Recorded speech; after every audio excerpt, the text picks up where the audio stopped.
Thanks. All right, everybody sit down. We're on live TV here. I gotta move. Come on.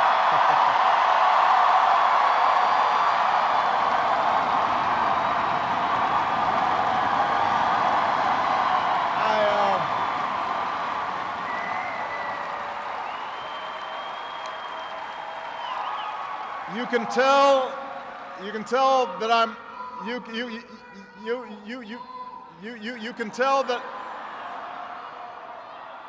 can tell that I'm a lame duck because nobody's following instructions. Everybody have a seat.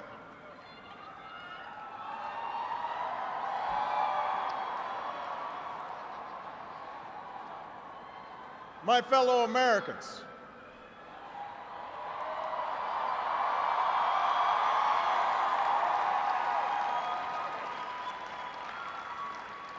Michelle and I have been so touched by all the well wishes that we've received over the past few weeks. But tonight it's my turn to say thanks. Whether we have seen eye to eye or rarely agreed at all, my conversations with you, the American people, in living rooms and in schools, at farms, on factory floors, at diners, and on distant military outposts. Those conversations are what have kept me honest and kept me inspired and kept me going. And every day I have learned from you. You made me a better president, and you made me a better man. So I first came to Chicago when I was in my early 20s, and I was still trying to figure out who I was, still searching for a purpose in my life. And it was a neighborhood not far from here where I began working with church groups in the shadows of closed steel mills. It was on these streets where I witnessed the power of faith and the quiet dignity of working people in the face of struggle and loss. I can't do that.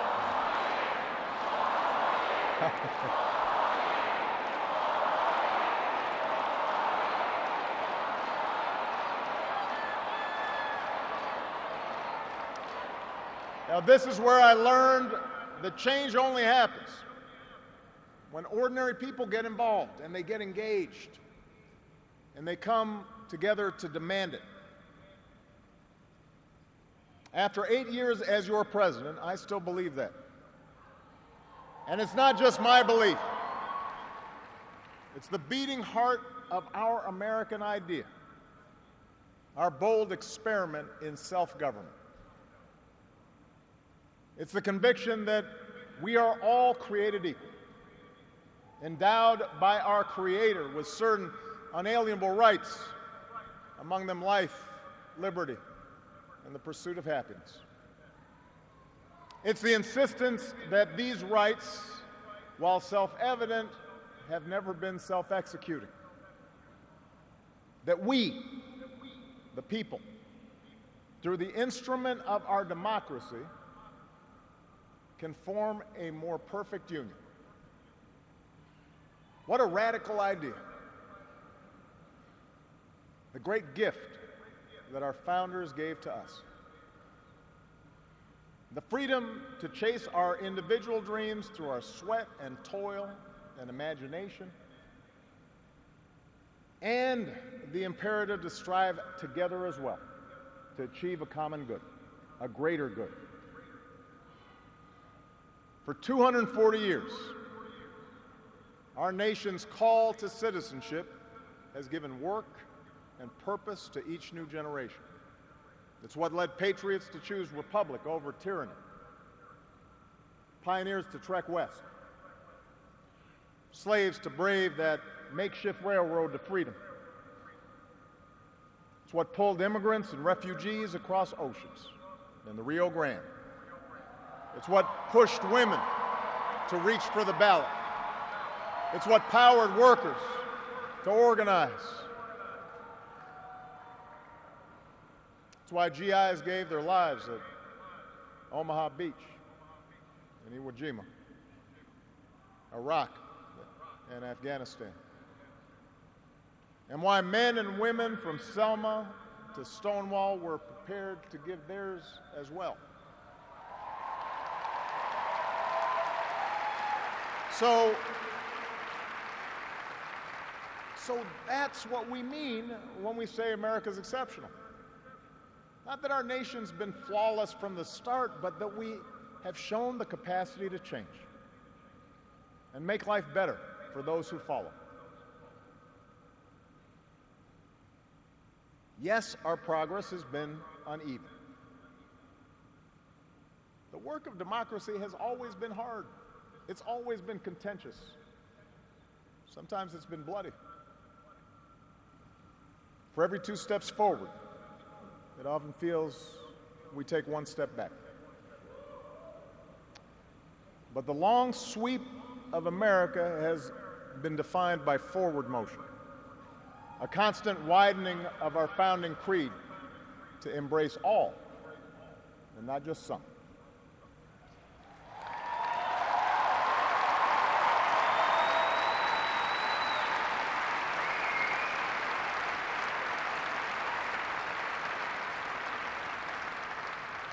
If I had told you 8 years ago that America would reverse a Great Recession, reboot our auto industry, and unleash the longest stretch of job creation in our history,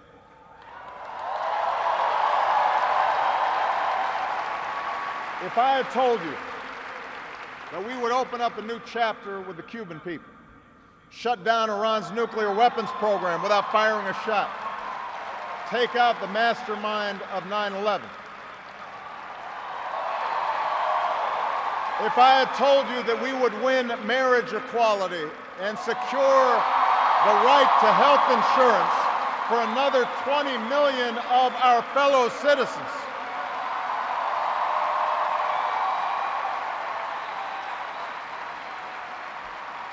if I had told you all that, you might have said, our sights were set a little too high.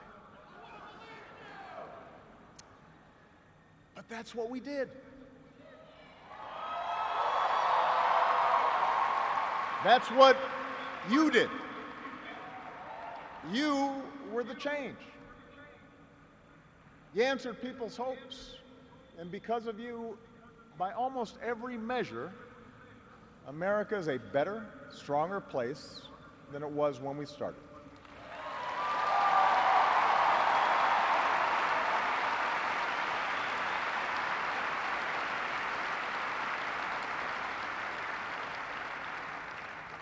In 10 days, the world will witness a hallmark of our democracy. No. The peaceful transfer of power from one freely elected president to the next.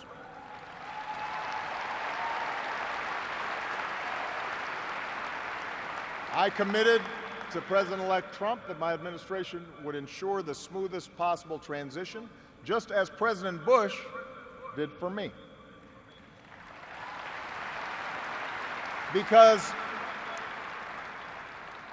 it's up to all of us to make sure our government can help us meet the many challenges we still face. We have what we need to do so. We have everything we need to meet those challenges. After all, we remain the wealthiest, most powerful, and most respected nation on earth. Our youth, our drive, our diversity and openness, our boundless capacity for risk and reinvention means that the future should be ours. But that potential will only be realized if our democracy works. Only if our politics better reflects the decency of our people. Only if all of us, regardless of party affiliation or particular interests, help restore the sense of common purpose that we so badly need right now. And that's what I want to focus on tonight, the state of our democracy. Understand, democracy does not require uniformity. Our founders argued, they quarreled, eventually they compromised. They expected us to do the same. But they knew that democracy does require a basic sense of solidarity. The idea that for all our outward differences, we're all in this together, that we rise or fall as one.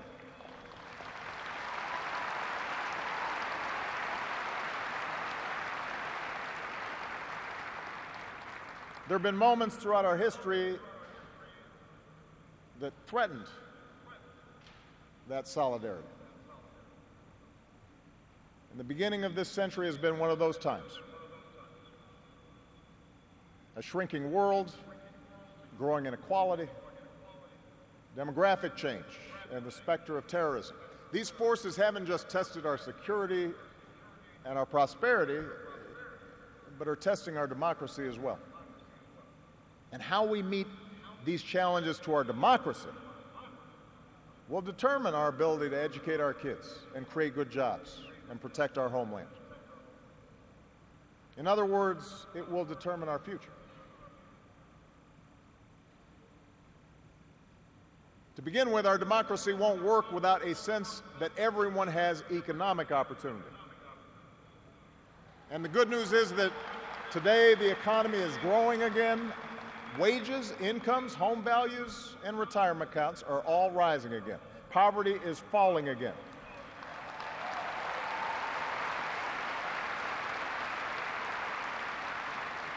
The wealthy are paying a fair share of taxes, even as the stock market shatters records. The unemployment rate is near a 10-year low. The uninsured rate has never, ever been lower.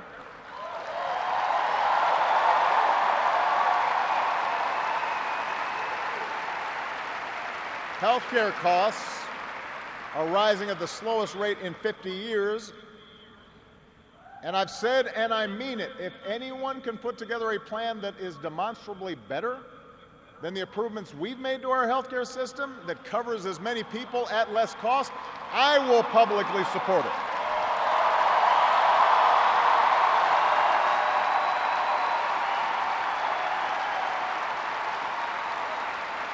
Because that, after all, is why we serve. Not to score points or take credit, but to make people's lives better.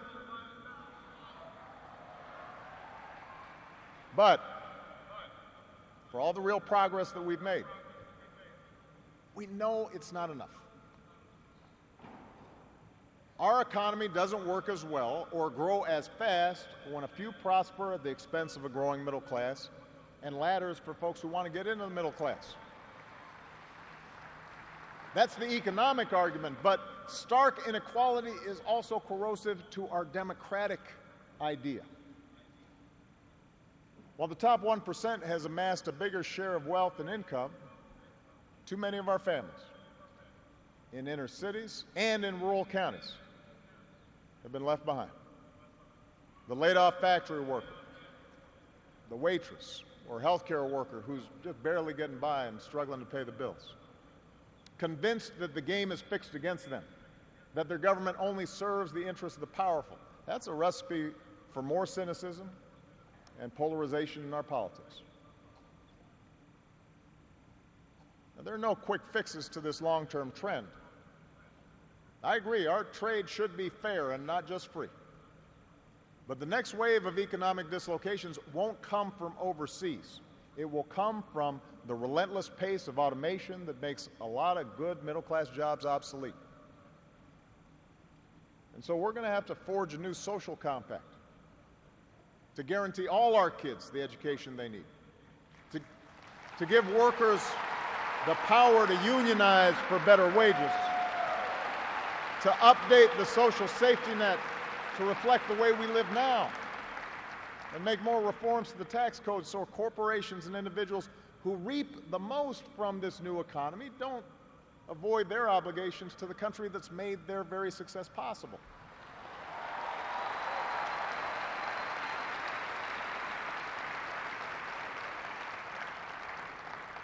We can argue about how to best achieve these goals, but we can't be complacent about the goals themselves. For if we don't create opportunity for all people, the disaffection and division that has stalled our progress will only sharpen in years to come. There's a second threat to our democracy, and this one is as old as our nation itself.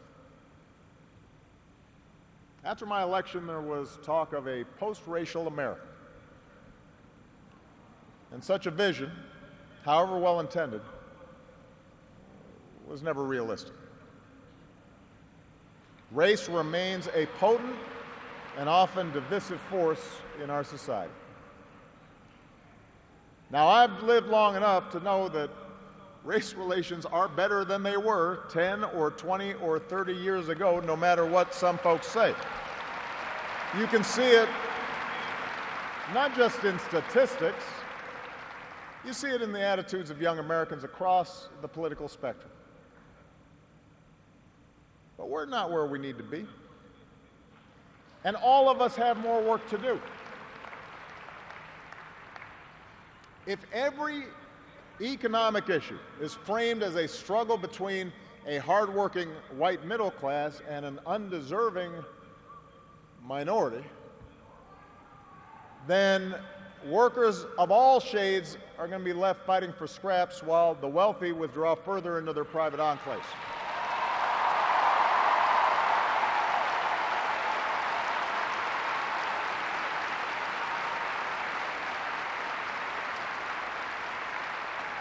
If we're unwilling to invest in the children of immigrants just because they don't look like us, we will diminish the prospects of our own children, because those brown kids will represent a larger and larger share of America's workforce.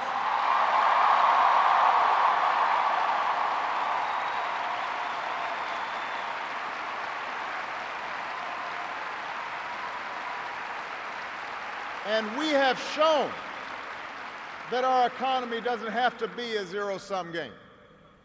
Last year, incomes rose for all races, all age groups, for men and for women. So if we're going to be serious about race going forward, we need to uphold laws against discrimination in hiring and in housing and in education and in the criminal justice system. That is what our Constitution and our highest ideals require.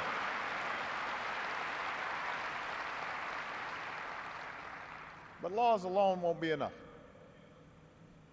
Hearts must change. They won't change overnight.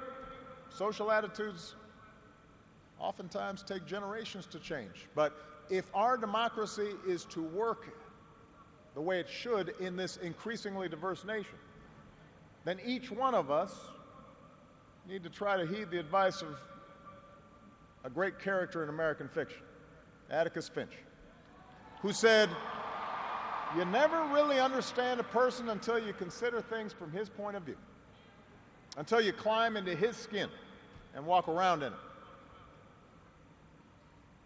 For blacks and other minority groups, that means tying our own very real struggles for justice to the challenges that a lot of people in this country face.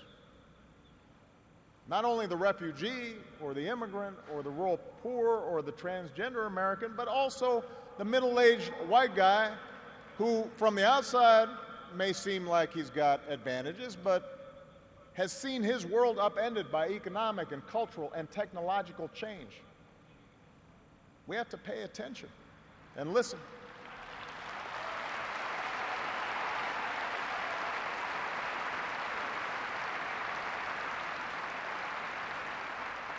For white Americans, it means acknowledging that the effects of slavery and Jim Crow didn't suddenly vanish in the 60s. That when minority groups voice discontent, they're not just engaging in reverse racism or practicing political correctness. When they wage peaceful protest, they're not demanding special treatment, but the equal treatment that our founders promised.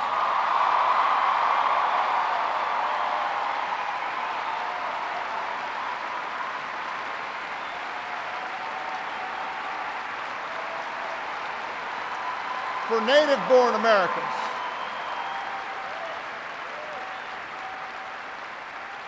native-born Americans, it means reminding ourselves that the stereotypes about immigrants today were said almost word for word about the Irish and Italians and Poles, who it was said were going to destroy the fundamental character of America.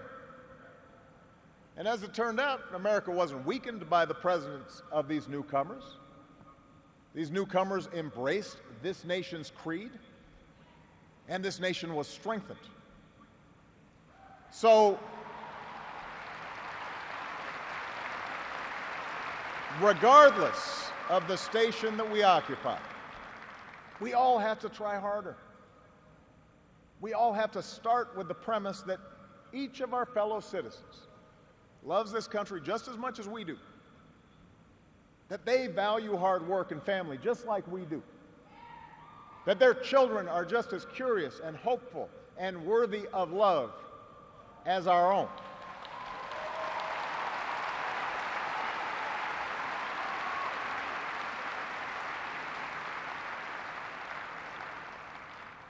And that's not easy to do. For too many of us, it's become safer to retreat into our own bubbles, whether in our neighborhoods or on college campuses or places of worship, or especially our social media feeds. Surrounded by people who look like us and share the same political outlook and never challenge our assumptions. And the rise of naked partisanship and increasing economic and regional stratification, the splintering of our media into a channel for every taste. All this makes this great sorting seem natural, even inevitable. And increasingly, we become so secure in our bubbles that we start accepting only information, whether it's true or not, that fits our opinions, instead of basing our opinions on the evidence that is out there.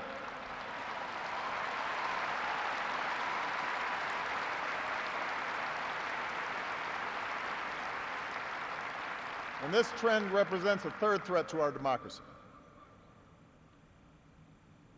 Look, politics is a battle of ideas. That's how our democracy was designed. In the course of a healthy debate, we prioritize different goals and the different means of reaching them. But without some common baseline of facts, without a willingness to admit new information, and concede that your opponent might be making a fair point, and that science and reason matter, then we're going to keep talking past each other, and we'll make common ground and compromise impossible.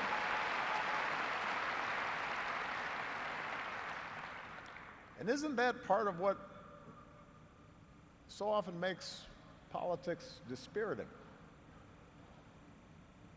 How can elected officials rage about deficits when we propose to spend money on preschool for kids, but not when we're cutting taxes for corporations? How do we excuse ethical lapses in our own party, but pounce when the other party does the same thing? It's not just dishonest, this selective sorting of the facts. It's self-defeating. Because, as my mom used to tell me, reality has a way of catching up with you.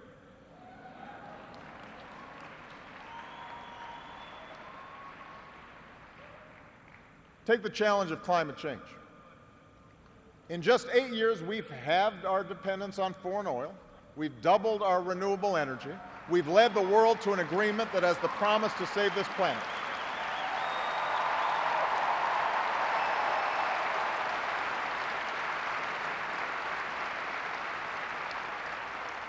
But without bolder action, our children won't have time to debate the existence of climate change. They'll be busy dealing with its effects.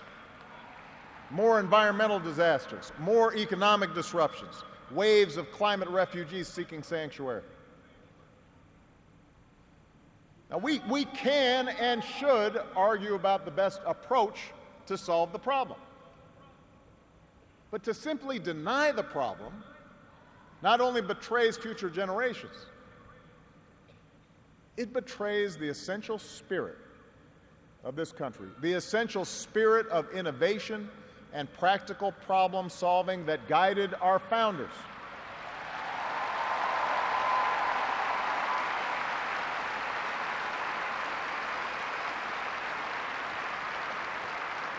It is that spirit born of the Enlightenment that made us an economic powerhouse. The spirit that took flight at Kitty Hawk and Cape Canaveral. The spirit that cures disease and put a computer in every pocket. It's that spirit, a faith in reason and enterprise, and the primacy of right over might that allowed us to resist the lure of fascism and tyranny during the Great Depression, that allowed us to build a post-World War II order with other democracies, an order based not just on military power or national affiliations, but built on principles: the rule of law, human rights, freedom of religion and speech and assembly, and an independent press.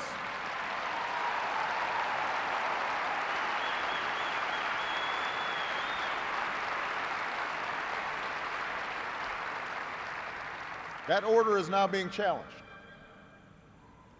First, by violent fanatics who claim to speak for Islam. More recently, by autocrats in foreign capitals who see free markets and open democracies and civil society itself as a threat to their power.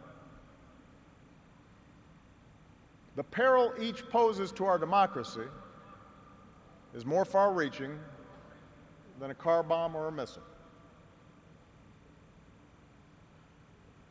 They represent the fear of change, the fear of people who look or speak or pray differently, a contempt for the rule of law that holds leaders accountable, an intolerance of dissent and free thought, a belief that the sword or the gun or the bomb or the propaganda machine is the ultimate arbiter of what's true and what's right.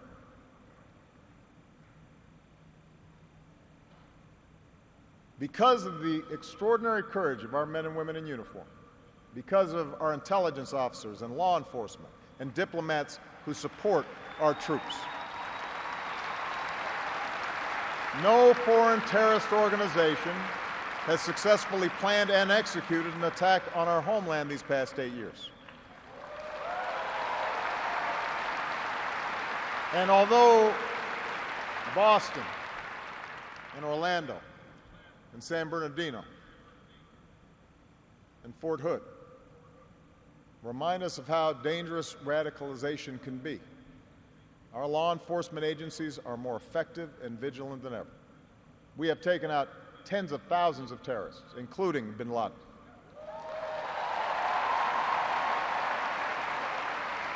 The global coalition we're leading against ISIL has taken out their leaders and taken away about half their territory. ISIL will be destroyed, and no one who threatens America will ever be safe.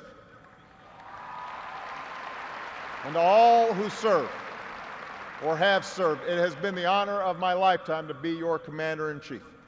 And we all owe you a deep debt of gratitude.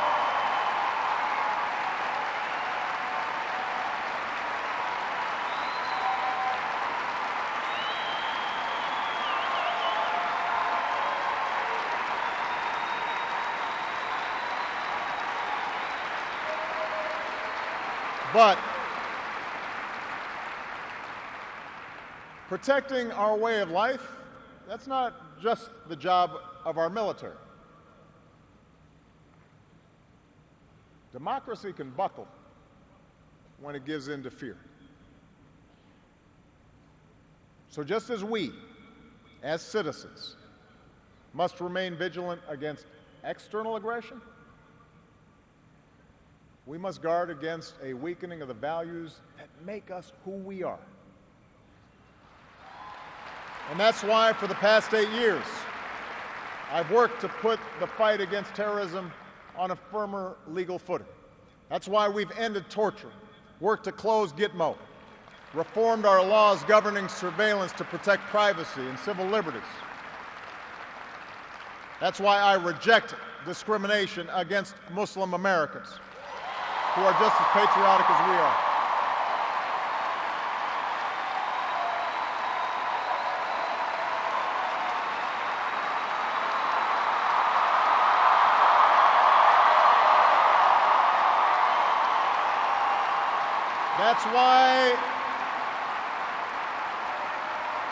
That's why we cannot withdraw.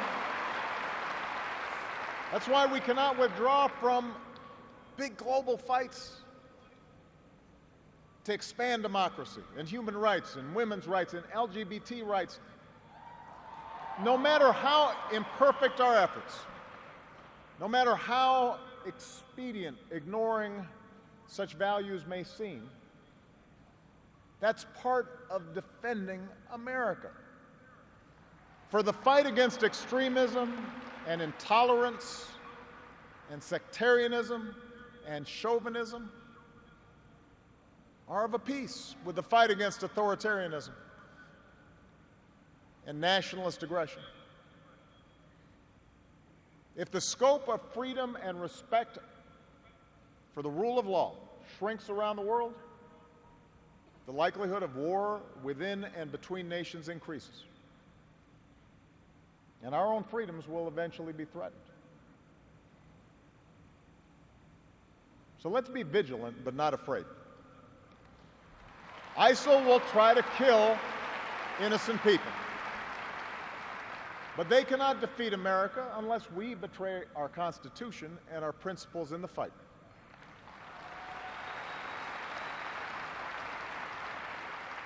Rivals like Russia or China cannot match our influence around the world unless we give up what we stand for and turn ourselves into just another big country that bullies smaller neighbors.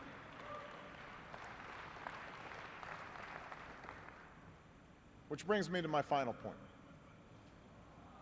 Our democracy is threatened whenever we take it for granted. All of us, regardless of party, should be throwing ourselves into the task of rebuilding our democratic institutions. When voting rates in America are some of the lowest among advanced democracies, we should be making it easier, not harder, to vote.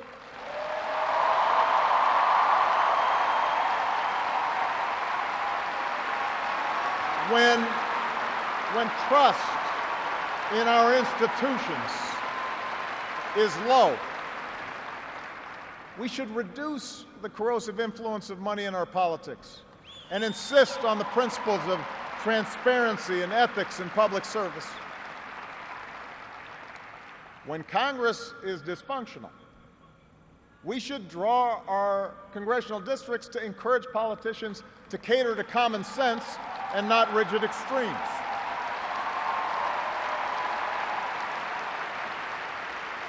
But remember, none of this happens on its own.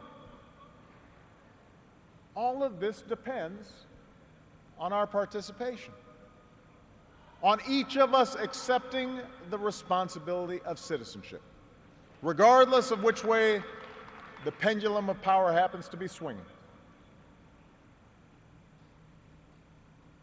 Our Constitution is a remarkable beautiful gift. But it's really just a piece of parchment. It has no power on its own. We, the people, give it power. We, the people, give it meaning with our participation and with the choices that we make and the alliances that we forge. Whether or not we stand up for our freedoms, whether or not we respect and enforce the rule of law, that's up to us. America's no fragile thing, but the gains of our long journey to freedom are not assured. In his own farewell address, George Washington wrote that self-government is the underpinning of our safety, prosperity, and liberty. But from different causes and from different quarters, much pains will be taken to weaken in your minds the conviction of this truth. And so we have to preserve this truth with jealous anxiety that we should reject the first dawning of every attempt to alienate any portion of our country from the rest, or to enfeeble the sacred ties that make us one.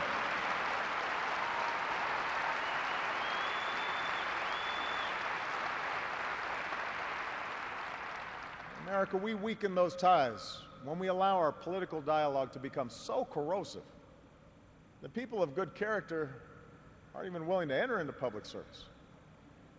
So coarse with rancor that Americans with whom we disagree are seen not just as misguided, but as malevolent. We weaken those ties when we define some of us as more American than others. When we write off the whole system as inevitably corrupt. And when we sit back and blame the leaders we elect without examining our own role in electing them.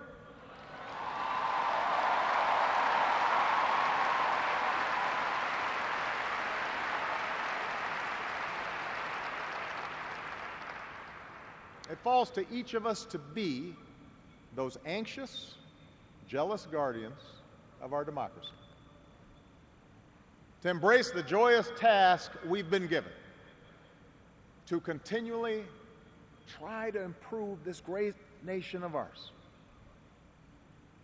Because for all our outward differences, we in fact all share the same proud title.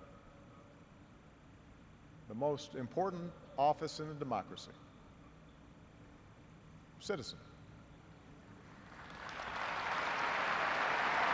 Citizen.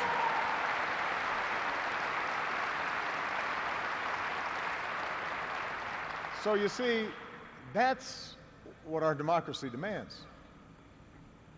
It needs you. Not just when there's an election, not just when your own narrow interest is at stake, but over the full span of a lifetime. If you're tired of arguing with strangers on the internet, try talking with one of them in real life.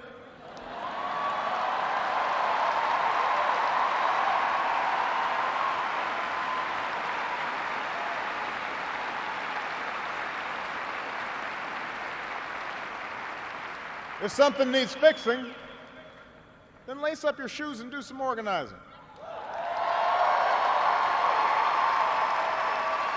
If you're disappointed by your elected officials, grab a clipboard, get some signatures, and run for office yourself.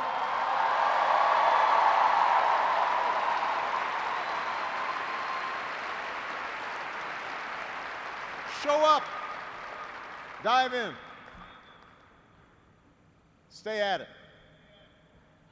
Sometimes you'll win. Sometimes you'll lose. Presuming a reservoir of goodness in other people, that can be a risk. And there will be times when the process will disappoint you. But for those of us fortunate enough to have been part of this work and to see it up close, let me tell you, They can energize and inspire. And more often than not, your faith in America and in Americans will be confirmed. Mine sure has been. Over the course of these 8 years, I've seen the hopeful faces of young graduates and our newest military officers. I have mourned with grieving families, searching for answers, and found grace in Charleston Church. I've seen our scientists help a paralyzed man regain his sense of touch. I've seen wounded warriors who at points were given up for dead walk again. I've seen our doctors and volunteers rebuild after earthquakes and stop pandemics in their tracks. I've seen the youngest of children remind us through their actions and through their generosity of our obligations to care for refugees or work for peace. And above all, to look out for each other.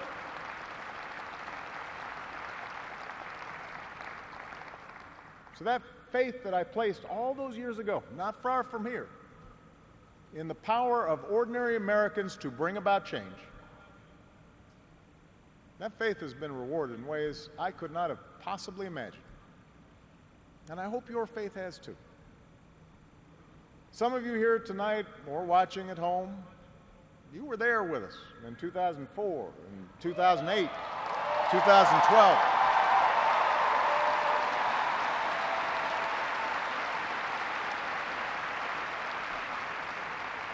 Maybe you still can't believe we pulled this whole thing off.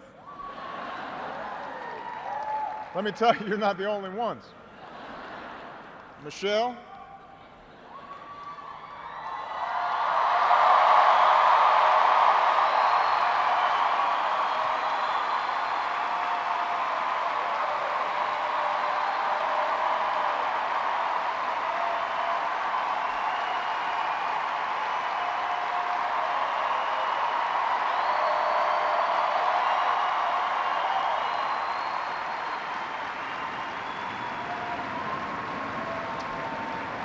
Michelle LaVaughn Robinson, girl of the South Side.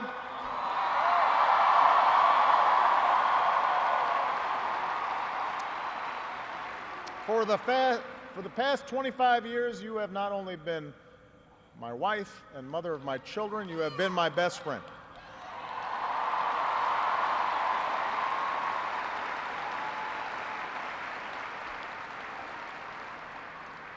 You took on a role you didn't ask for, and you made it your own, with grace and with grit and with style and good humor.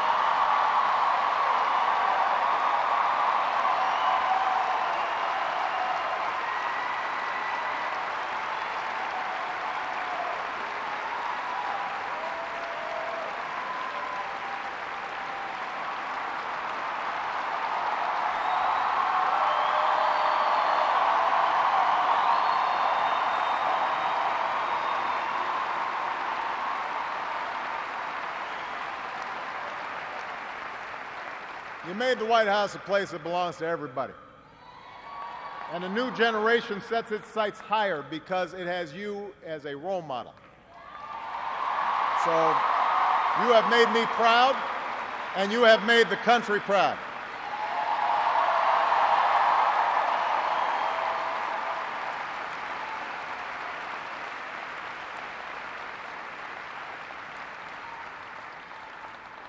Malia and Sasha, under the strangest of circumstances, you have become two amazing young women.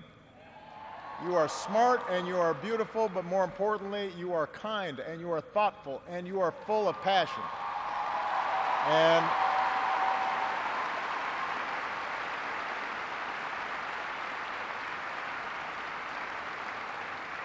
you wore the burden of years in the spotlight so easily.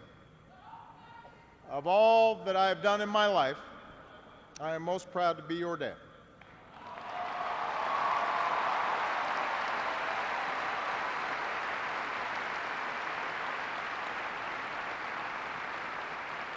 to Joe Biden.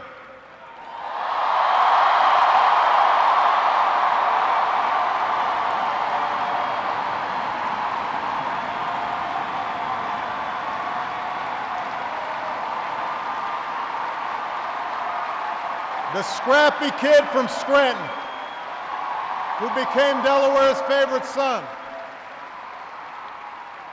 You were the first decision I made as a nominee, and it was the best. Not just because you have been a great vice president, but because in the bargain I gained a brother. And we love you and Jill like family, and your friendship has been one of the great joys of our lives.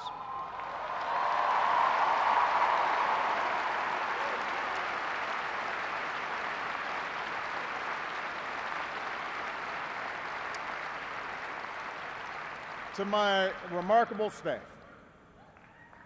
for 8 years, and for some of you a whole lot more, I have drawn from your energy, and every day I try to reflect back what you displayed: heart and character and idealism. I've watched you grow up, get married, have kids, start incredible new journeys of your own. Even when times got tough and frustrating, you never let Washington get the better of you. You guarded against cynicism. And the only thing that makes me prouder than all the good that we've done is the thought of all the amazing things that you are going to achieve from here.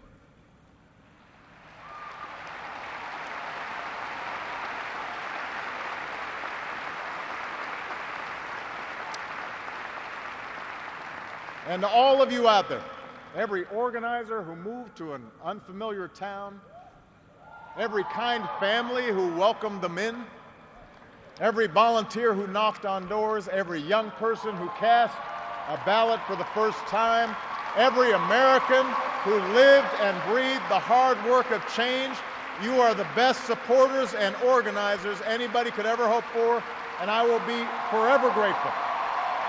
Because you did change the world. You did. And that's why I leave this stage tonight even more optimistic about this country than when we started. Because I know our work has not only helped so many Americans, it has inspired so many Americans, especially so many young people out there, to believe that you can make a difference, to hitch your wagon to something bigger than yourselves. Let me tell you, this generation coming up, unselfish, altruistic, creative, patriotic, I've seen you in every corner of the country. You believe in a fair and just and inclusive America.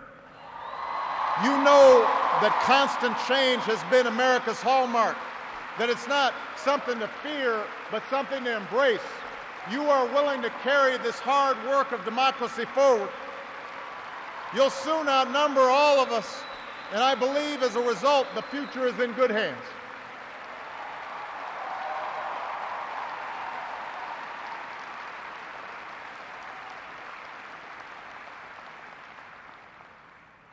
My fellow Americans, it has been the honor of my life to serve you. I won't stop. In fact, I will be right there with you as a citizen for all my remaining days. But for now, whether you are young or whether you're young at heart, I do have one final ask of you as your president. The same thing I asked when you took a chance on me 8 years ago. I'm asking you to believe, not in my ability to bring about change, but in yours. I'm asking you to hold fast to that faith written into our founding documents, that idea whispered by slaves and abolitionists, that spirit sung by immigrants and homesteaders and those who marched for justice, that creed reaffirmed by those who planted flags from foreign battlefields to the surface of the moon. A creed at the core of every American whose story is not yet written. Yes, we can. Yes, we did. Yes, we can. Thank you. God bless you.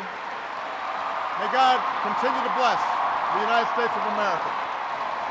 Thank you.